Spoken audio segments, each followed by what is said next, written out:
ఈరోజు కార్తీక దీపం సీరియల్లో దక్షిణామూర్తి తాత ఎలాంటోడో నాకు తెలీదు, కానీ ఆ తాతకి రక్తం ఇచ్చి నువ్వు చాలా గొప్పవాడివి అయిపోయావు నా దృష్టిలోని. అయినా నేను చేసిందే తప్పే అనుకుంటే గనక నువ్వు నన్ను ఇక్కడి నుంచి వెళ్ళిపోమన్నావు. నువ్వు ఒక ప్రాణాన్ని నిలబెట్టి తప్పు చేసావు అని చెప్తే ఇప్పుడే నీ కాళ్ళ దగ్గర నా ప్రాణాలని ఉరితీసేసి వెళ్ళిపోతాను. ఇంకా మౌనంగా ఉన్నావంటే నేను చేసింది తప్పని నువ్వు అనుకుంటున్నావని నాకు అర్థమైంది. సరే తాత, తప్పు చేసిన మనిషి నీ ముందు నిలబడే అర్హత లేదు, అందుకని వెళ్ళిపోతున్నాను అని కార్తీక్ అంటాడు.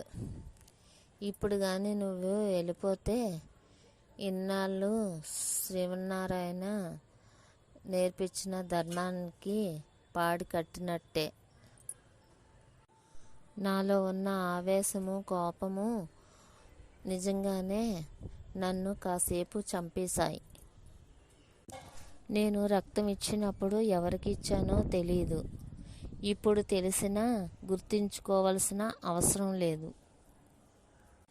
ప్రాణం తీసేవాడి కన్నా ప్రాణం పోసేవాడు గొప్పనే నేను చెప్పే ధర్మానికి నేను ఇప్పుడు కూడా కట్టుబడే ఉంటాను. నువ్వు నా మనవడిగా ధర్మాన్ని పాటించడమే కాదు, నా ధర్మాన్ని కాపాడావు. నువ్వు తండ్రినే కాదురా, తాతని కూడా సరిదిద్దావు. కాంచన, నీ పెంపకాన్ని చూస్తుంటే నాకు చాలా గర్వంగా ఉంది అని శ్రీమన్నారాయణ అంటాడు కార్తీక్ చేపెట్టుకుని. అమ్మ దీప, మన చుట్టూ మనల్ని చెడదీయాలని కోరుకునే వాళ్ళు ఎక్కువ మంది ఉన్నారు. ఇందులో చిన్నవాళ్లే కాదు, పెద్దవాళ్ళు కూడా ఉన్నారు అని అంటాడు శ్రీధర్. ఎన్ని చెప్పినా వాళ్ళకి ఇంకా బుద్ధి రాలేదు అంటాడు శ్రీధర్. అవునండి, చిన్నవాళ్ళు అలాగే తయారయ్యారు, పెద్దవాళ్ళు అలాగే తయారయ్యారు అని కాంచన అంటుంది. వెళ్ళొస్తాను కాంచన అని శ్రీధర్ అంటాడు. దీప, మీరు లోపలికి వెళ్ళండి అని కాంచన అంటుంది. బావా పద అని దీప అంటుంది. ఇక్కడ ఇలా ఉండగా అక్కడ ఇప్పటి వరకు ఫోన్ చేయలేదే మల్లుడి గారు, మీకోసమే ఎదురు చూస్తున్నాను అని కావేరి అంటుంది.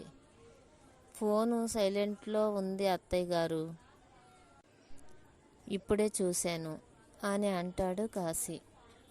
స్వప్నకి జ్వరంగా ఉంది అంటుంది కావేరి. నేను వెళ్ళినప్పుడు బాగానే ఉంది కదా అంటాడు కాశీ.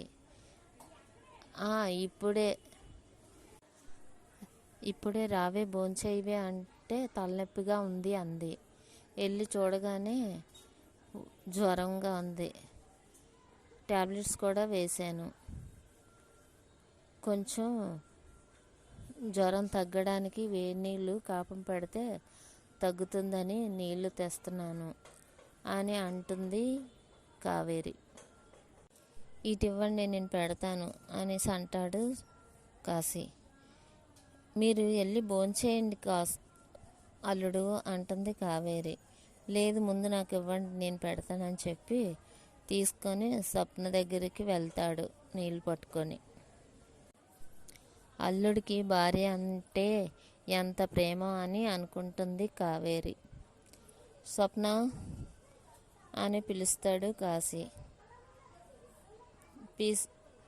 కాళ్ళకి కాపడం పెట్టబోతుంటే వద్దండి నేను పెట్టుకుంటాను అని అంటుంది స్వప్న. పర్లేదు అంటాడు. అప్పుడు కాశీ జ్వరం చూస్తాడు. ఇప్పుడు బాగానే ఉంది, లైట్గానే ఉంది జ్వరం. అయినా అమ్మ నువ్వు రాగానే చెప్పాలా? ఆ వేడి నీళ్ళు ఇటు ఇవ్వండి, నేను కాపడం పెట్టుకుంటాను. కొంచెం వేడి నీళ్ళు కాపడం పెట్టుకుంటే కొంచెం రిలాక్స్గా ఉంటుంది కదా అంటుంది స్వప్న. వద్దు, నేను పెడతాను అంటాడు కాశీ. అప్పుడప్పుడు నీకు అరకాళ్ళు మంట పడుతుంటాయి కదా అని కాశీ అంటే, నోటీస్ చేసావా అని అంటుంది స్వప్న. అత్తయ్య గారికి B12 ఉండే ఆహారాన్ని ఇమ్మని చెప్పాను. మనం దూరంగా ఉండే టైంలోని ఫుడ్ సరిగ్గా తీసుకోకపోవడం వల్లే ఈ ప్రాబ్లం వచ్చింది కాశీ అని అంటుంది స్వప్న. కుదురుగా పడుకోవచ్చు కదా, నేను చేయకుండా మీ అమ్మ చేస్తే ఓకేనా అని అంటాడు కాశీ. నువ్వు అమ్మ అవుతావా అంటుంది స్వప్న. తల్లి కూతుళ్ళ బంధం కంటే భార్యాభర్తల బంధం చాలా గొప్పది. ఈ బంధం అంతకంటే గొప్పది. అమ్మా నాన్నతో ఉండేది 20 ఏళ్ళే, కానీ భర్తతో ఉండేది 80 ఏళ్ళు అంటూ కాళ్ళకి వేడినీళ్ళు కాపురం పెడుతుంటాడు కాశీ. నొప్పి తగ్గిపోతుందిలే అంటాడు కాశీ. నాకేమనిపిస్తుందో తెలుసా అని అంటుంది స్వప్న. ఏమనిపిస్తుంది అంటే, మీ అమ్మే కనుక బ్రతుకుంటే చాలా బాగుంది కదా, ఎంతలా ప్రేమించే కొడుకుని చూసి హ్యాపీగా ఫీల్ అయ్యేది కదా. మనం ప్రేమించే వాళ్ళు దూరం అయిపోతే మనల్ని ప్రేమించడానికి ఇంకొకరిని దేవుడు పంపిస్తాడట. ఆ ప్రేమ మనం ప్రేమించే వాళ్ళకి అందుతుందట. ఆ అమ్మ ప్రేమే నీ రూపంలో నా దగ్గరికి వచ్చింది అని అనుకుంటున్నాను. నీతో బతకడానికి ఈ జన్మ సరిపోదు, కానీ నేను నిన్ను ప్రేమించడానికి ఈ జన్మ సరిపోతుంది అని కాశీ అంటాడు. ఇది ఇక్కడ ఇలాగుండగా అక్కడేమో జ్యోత్స్న, నేను అనుకున్నది జరగలేదు గ్రాని అని అంటుంది. వాడు మాయలోడే, వాడి మాటలతో మీ తాత మనసే మార్చేశాడు. ఇంక ఇప్పుడు నువ్వు చాలా జాగ్రత్తగా ఉండాలి అని అంటుంది పారిజాతం. దేనికి అంటుంది జ్యోత్స్న. ఇంత గొడవ జరగడానికి నువ్వే కారణమని తెలిసింది కాబట్టి నిన్ను ఇంకెందుకు వదిలిపెడతారు? ఇప్పుడు వాళ్ళు ఛాన్స్ తీసుకోవడానికే చూస్తారు అని పారిజాతం అంటుంది. ఇప్పుడు ఆ ఛాన్స్ దొరకదు గ్రాని, ఎందుకంటే నా వైపు వేలెత్తి చూపించడానికి ఒక్క కారణం కనిపించదు గ్రాని అని జ్యోత్స్న అంటే, ఏమో ఏ టైంకి ఏ సమస్య వస్తుందో అని నాకు భయంగా ఉందే అని పారిజాతం అంటుంది.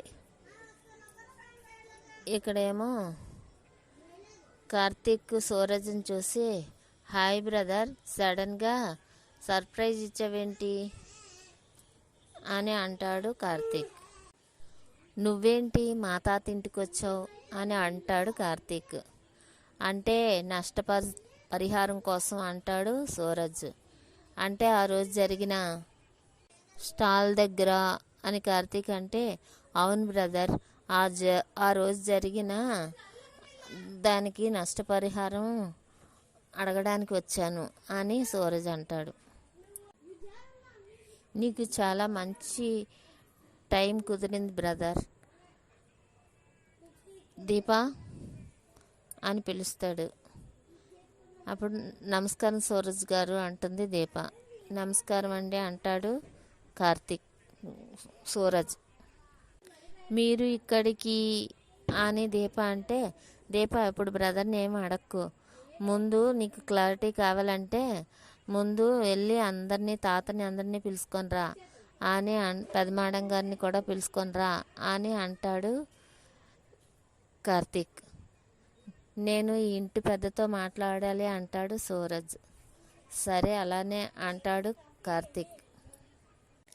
తాత తాత తాత తాత అని పిలుస్తాడు కార్తీక్.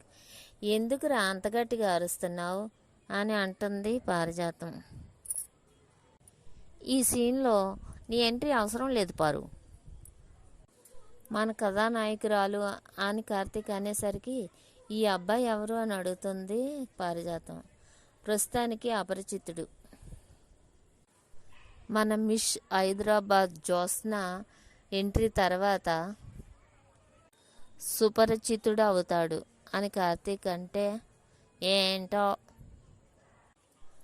అర్థం లేని మాటలు, అర్థం లేని విషయాలు, తిట్లు తింటే తప్ప ఇంకెందుకు పని చేయదు, ఏమైనా ఉపయోగం ఉందా అని అంటుంది పారిజాతం.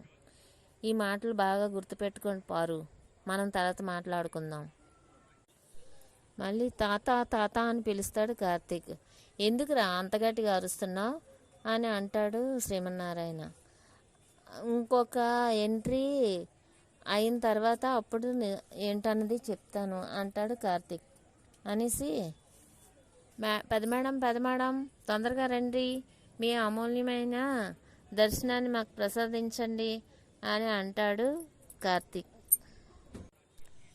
ఏమైంది బావా, ఎందుకు అలాగ అరుస్తున్నావు అని అంటుంది జ్యోత్స్న. ఓ, నువ్వు ఉన్న యాంగిల్కి మేము అడ్డుగా ఉండడం వల్ల నీకు కనిపించట్లేనట్టుంది అని చెప్పేసి దీప కార్తీకులు సైడ్కి జరగగానే సూరజ్ని చూస్తుంది దీప. సూరజ్ని చూస్తుంది జ్యోత్స్న. ఈయనే నీ కోసం వచ్చిన విఐపి అని అంటాడు కార్తీక్. ఇటీ జ్యోత్స్న కోసం విఐపి వచ్చాడా? నువ్వు షాక్ అయ్యావా అని అంటే, జ్యోత్స్న కోసం వచ్చిన మొట్టమొదటి విఐపి ఇతడే అని అంటుంది పారిజాతం. ఇంతకుముందు పోలీసులు కూడా వచ్చారు కదా పారు అనేసి అంటాడు కార్తీక్. ఎప్పుడైనా మంచిని చెప్పుకోవాలి కానీ చెడుని చెప్పుకోకూడదురా అంటుంది పారిజాతం. ఇంతకీ ఈ అబ్బాయి ఎందుకు వచ్చాడు అని అంటుంది. కంప్లీట్ ఇవ్వడానికి అని అంటాడు సూరజ్. కంప్లీటా అని అంటుంది పారిజాతం. అవును, జ్యోత్స్న గారి మీద కంప్లైంట్ ఇవ్వటానికి అని అంటాడు సూరజ్. ఏంటి జ్యోత్స్న మీద కంప్లైంటా అని అంటాడు శ్రీమన్నారాయణ. అవునండి, మార్కెట్లో ఉన్న హెల్త్ ఇన్పుట్ నాదే సార్, అది నాశనం చేసింది సార్ అని అంటాడు సూరజ్. అందువల్లే నాకు నష్టపరిహారం ఇవ్వండి అంటాడు. నాశనం చేయించడం అనే కంటే జ్యోత్స్న గారు నన్ను బలవంతంగా ఖాళీ చేయించారు, ఆ విధంగా నా షాప్ని నాశనం చేయించారు అని అంటే, ఎవర్రా నాశనం చేయించారు అంటుంది జ్యోత్స్న. మర్యాదగా మాట్లాడండి అంటాడు సూరజ్. నా ఇంటికి వచ్చి నన్ను బెదిరించడానికి ఎవర్రా నువ్వు, పో బయటికి అని జ్యోత్స్న అంటే, జ్యోత్స్న అని శ్రీమన్నారాయణ అంటాడు. అసలు ఇలాంటి వాళ్ళని లోపలికి రానివ్వకూడదు తాత, వీడి బ్రతికెంత, ఆఫ్టర్ ఆల్ రోడ్డు పక్కన జ్యూసులు అమ్ముకునే వీడి స్టేటస్ ఎంత, నాదెంత, అలాంటి వాడు మన ఇంటికి వచ్చి గొడవ చేయడమా? తాత పోలీసులకు ఫోన్ చేయి, పోలీసులు తీసుకెళ్ళి 4 దెబ్బలు ఒంటి మీద పడితేనే కానీ ఇలాంటి వాళ్ళకి బుద్ధి రాదు అని జ్యోత్స్న అంటుంది. ఇంక అయిపోయిందా ఇంక నేను మాట్లాడొచ్చా అని అంటాడు సూరజ్. బాబు అది నిన్ను తిడుతుంది అని అంటుంది పారిజాతం. నేను తీసుకోవట్లేదు అంటాడు సూరజ్. ఆవిడ అభిప్రాయం ఆవిడ చెప్పారు, తీసుకోవాలా లేదా అన్నది నా అభిప్రాయం. నేను వచ్చిన పని తీసుకోవడం ఇవ్వడం కాదు, అదే కంప్లీట్ ఇవ్వడం అని అంటాడు సూరజ్. వీడేదో తేడాగా ఉన్నాడే అని పారు అంటే, ఏట్రా నువ్వు కంప్లైంట్ ఇచ్చేది అని జ్యోత్స్న అంటుంది. జ్యోత్స్న, నువ్వు చెప్పినంత వరకు అతను మాట్లాడలేదు, ఇప్పుడైనా అతన్ని మాట్లాడనివ్వు. బాబు, ఇప్పుడు నువ్వు చెప్పు. తప్పు చేసే వాళ్ళని శిక్షించాలన్నదే ఈ శ్రీమన్నారాయణ. అది ఎవరికన్నది తర్వాత నిర్ణయిద్దాం. ముందు నువ్వు వచ్చిన పని చెప్పు. నీకు ఏం నష్టం జరిగిందో చెప్పు. దానికి నా కూతురు ఎంత బాధ్యురాలో చూసి అప్పుడు చెప్తాం అని అంటాడు దశరథ. అలాగే సార్, నన్ను నేను మళ్ళీ పరిచయం చేసుకుంటున్నాను. నా పేరు సూరజ్.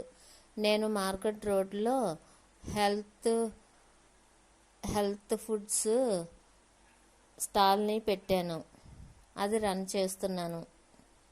తినే రాగి సంగటి నుంచి తాగే జ్యూసులన్నీ ఆర్గానిక్ పద్ధతిలో అండ్ హైజెనిక్గా ఉండేవే చూసుకుంటాను. కానీ సడన్గా నా స్టాల్ మీద రైడ్ చేశారు. ఆఫీసర్స్ వచ్చి ఈ స్టాల్ ఉండడం వల్ల ట్రాఫిక్కి అడ్డుగా ఉందని చెప్పి మాకు కంప్లైంట్ వచ్చింది, వెంటనే షాప్ను ఖాళీ చేయండి అని వచ్చి చెప్తే, నా దగ్గర ఫుడ్ వెండర్ కార్డు ఉంది, అలాగే బిజినెస్ లైసెన్స్ కూడా ఉంది. అక్కడ స్టాల్ రన్ చేయడానికి కావలసిన అన్ని పేపర్స్ ఉన్నా కూడా అవన్నీ పక్కన పెట్టి నా స్టాల్ని డ్యామేజ్ చేశారు. చేశారు కాదు, జ్యోత్స్న గారు చేయించారు అని అంటాడు సూరజ్. రేయ్, ఏంట్రా, ఎవర్రా చేయించింది? నీకు నాకు సంబంధం ఏంటి అని గట్టిగా అడుగుతుంది జ్యోత్స్న. జ్యోత్స్న, ఫేక్ డాక్యుమెంట్స్ పెట్టుకొని ఎక్కడ పడితే అక్కడ స్టాల్స్ రన్ చేస్తే ఇలాగే ఖాళీ చేస్తారు అని అంటుంది జ్యోత్స్న.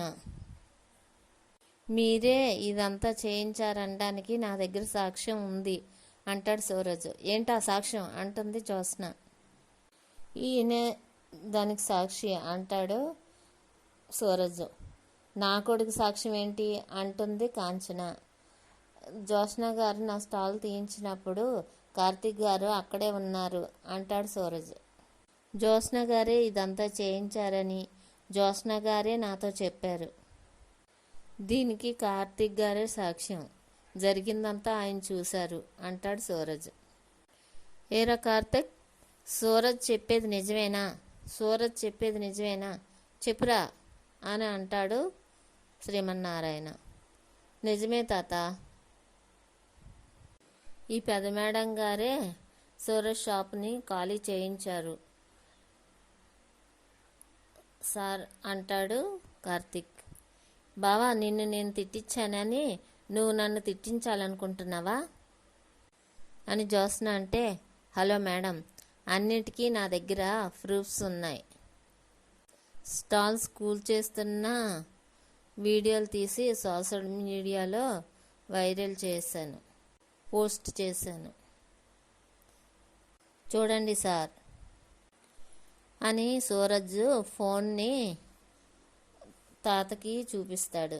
ఆ ఫోన్లో స్టాల్స్ని పెట్టుకోవడం తప్పే, నీ దగ్గర ప్రూఫ్స్ ఉంటే కాపాడుకో, ఇల్లీగల్గా పెట్టుకుంటే దేవుడు కూడా ఆపలేడు.